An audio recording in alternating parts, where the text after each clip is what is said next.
Maybe you're surprised, maybe you're not surprised, but why is the government cracking down on raw milk? I'm talking about California in particular. Maybe you've heard, maybe you haven't. The bird flu epidemic that's going on.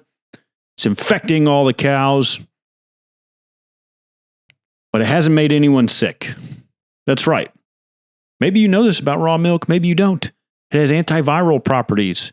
You put the virus live into the milk, it's dead. I don't know what it is, but it's a fact. Okay, so why is the government cracking down on raw milk out there in California, a product that hasn't made anyone sick, while pushing processed foods on people that are harming millions, our children? Okay, in this clip, we released the episode earlier this week. We're diving into the California milk recall, the raw milk recall, and its political connections to RFK Jr. and the FDA. Is this about public safety or is it an attack on natural health advocates? Now, I'm going to play this clip, get right into it, but I want you guys to stay till the end because we're going to reveal a shocking twist about what this could mean for your freedom to choose what you put in your body. Sound familiar? Is the shoe on the other foot? I don't know. Here we go. I was in California last week, and I had 2 jugs of this raw farm raw milk. Didn't catch bird flu. And so this article from Politico says that the California Department of Public Health suspended the sale of raw farms unpasteurized dairy products this week after tests detected bird flu. But what's interesting is if you go over to the AP News article, it says no one that's drinking the milk has caught the flu. It seems that everybody that's caught the flu, it's been passed around through contagion at the farm and through contact with infected animals. But people drinking the milk aren't getting sick. So it begs the question, why are they pulling this stuff from the shelves? Why are they trying to shut down raw farm? It seems like it's an assault on raw milk. Well, and I think it gets even a little bit more tricky because we can watch the video, but I think that, and I forget the gentleman's name, but the man that's CEO of the company is potentially going to do some type of deal with RFK and be involved in the FDA, potentially. That's right. I did read that. So it does get a little dicey, you know? I mean, man, it's like the way I look at it too is like, I just don't, I think we're in a spot where people just don't necessarily know what to make of or if they should trust these kind of government overlords telling us what to do. I mean, we're still kind of on the heels of Chimichanga and seeing sort of how that was handled. And so I don't know, man. I don't know if you can just blindly hear, hey, this stuff has been linked to bird flu, so we're going to take it off the shelves and we shouldn't drink it. So just like the masses learned about, the jab, as the silver lining through Chimichanga, the masses are going to have to be educated on the benefits of raw milk. It's safe in a sense to where if you're sourcing it from a quality farmer and it's not scary. It's just not the norm because it'll make you healthier, right? And the FDA and other organizations don't want you to be healthy because they want to continue to make that cheddar, no pun intended. But like, I remember talking about this on the show a couple of weeks ago with you guys. Like, I think it's worth stating that yes, if you're going to drink raw milk, there is going to be a chance that you might pick up some type of bacteria. Now, the argument is, of course, the nutrient value that you're going to get with raw milk versus pasteurized is so much greater.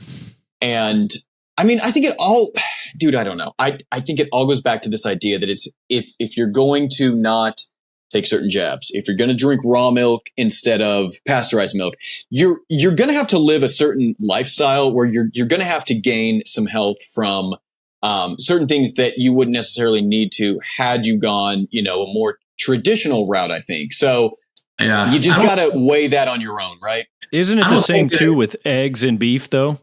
Right? Yeah. If you eat the yolks uncooked, you could get sick. If you eat beef at medium rare or rare, you could get sick. They say these foodborne illnesses are in all these things if they're not fully cooked. So what's the difference with raw milk? just like you're right. When you go to a restaurant, there's a disclaimer at the bottom of every menu, talking about, beware, you could get sick from, foodborne. Sushi restaurants. Yep. By undercooked meat and things like that. But like, dude, you roll the dice anytime that you go to a restaurant and you get chicken, could be undercooked. When you buy your produce and or your meats at the grocery store, it is transported in a refrigerated truck. I mean, and a lot of times it's coming from 3 or 4 or 5 states away. And it might take 5 to 7 days to get there and exchange hands, if not longer. What if that reefer unit went down for X amount of hours and, the load still got delivered to the grocery store, but the meat went bad? I mean, who knows? I mean, you're rolling the dice at everything. I mean, anytime that you buy groceries, you're rolling the dice. And it's a different day and age. I mean, we talked about the raw milk epidemic back in New York in the last episode and how there was no refrigeration on the trucks.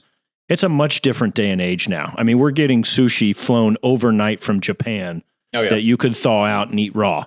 Okay, it's a different game. There's different technologies at play. You don't eat sushi? Why not?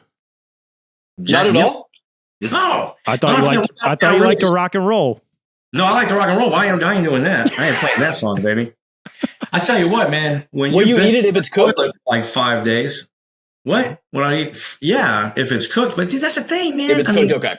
Again, it's not. It's off topic, but it's a different day and age. What I'm saying. I mean. Yeah. No, it is. Why not sushi? I want to know. You don't like the raw? Is it the texture? Because it's okay. I once watched a special with a ceviche chef, like authentic ceviche chef in South America. And everybody travels the world to eat this gentleman's ceviche. And his restaurant is like a very small little quaint place, like I think like in his apartment, right? And he says the best way to eat raw fish, the best time frame is 8 hours from kill.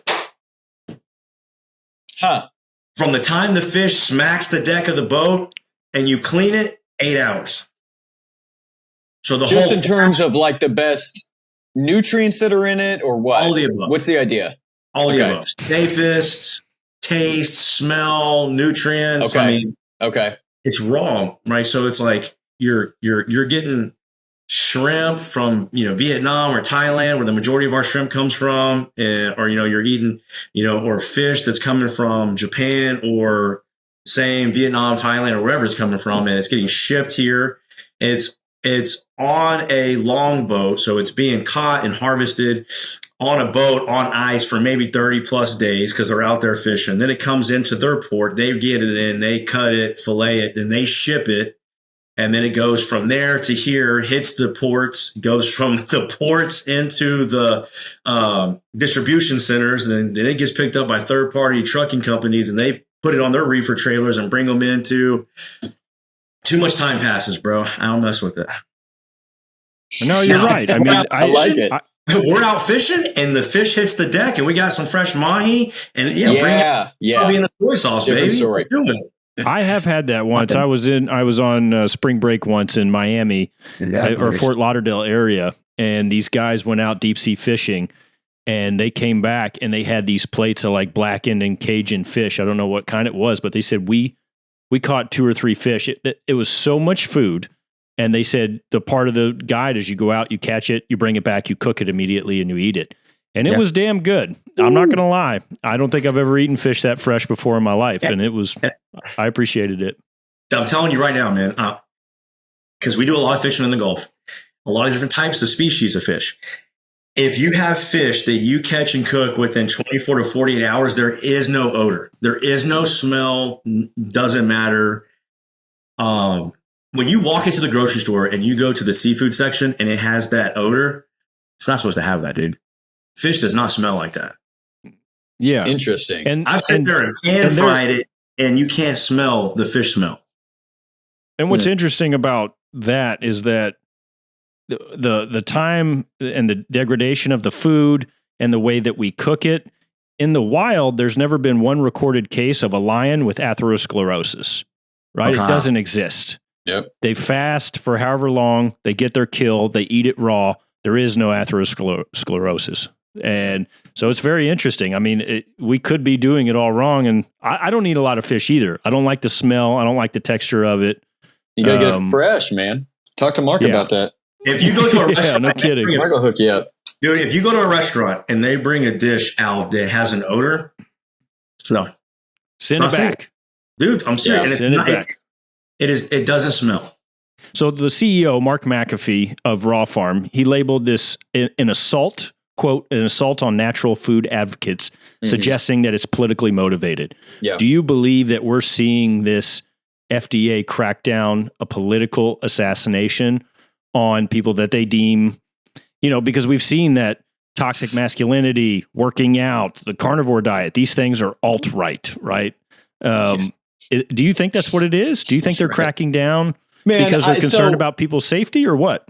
I'll say this. That's where I was going with this in the beginning was I think because at least from what we've heard right now, and this is December 6th, 2:30 p.m. Central Time from the information we have.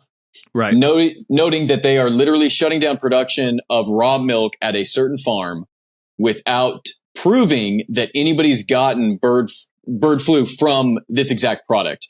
And then knowing that this CEO is potentially getting a job with the FDA under RFK's administration, I do think that there is that just poses a couple flags, right? You got to look at the entire thing.